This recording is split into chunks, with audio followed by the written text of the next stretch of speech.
आज की क्लास में हम लोग इंग्लिश के दो बहुत ही इम्पोर्टेंट वर्ड लेके चलेंगे।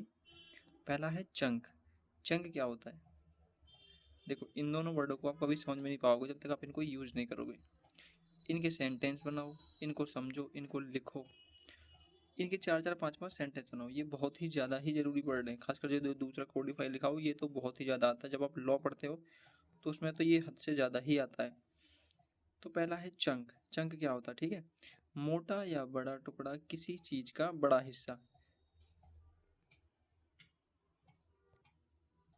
ठीक है, तो एग्जांपल लेके चलेंगे हम। He ate a big chunk of chocolate, यानी उसने चॉकलेट का एक बड़ा टुकड़ा खाया। देखो, ही एट, एट वर्ब की सेकंड फॉर्म है ये। ईट नहीं बोलेंगे हम यहाँ पे ये सारा कुछ जो हो रहा है ये पास्ट टेंस की बात हो रही है। ठीक है, दूसरा एग्जांपल देखते हैं। एग्जाम्पल लेके चला करो, जब तक एग्जाम्पल समझ में नहीं आएंगे जब तक आपको कुछ समझ में नहीं। जैसे रियली लाइक अभी वर्तमान में क्या चल रहा है, अगर आप इंटरनेशनल लॉ पढ़ रहे होंगे तो वर्तमान में क्या चल रहा है, ईरान और इसराइल सॉरी और यूएसए, इनकी वॉर चल रही है। अभी इनके सीज फायर हो गया है। इस तरह के एग्जाम्पल का यूज़ करो, क्यों लड़ रहे हैं वो, क्या उनका मतलब है, तो उस हिसाब से आपको समझ में आएगा। ठीक है, तो दूसरा एग्जाम्पल है, I read the book in small chunks every day.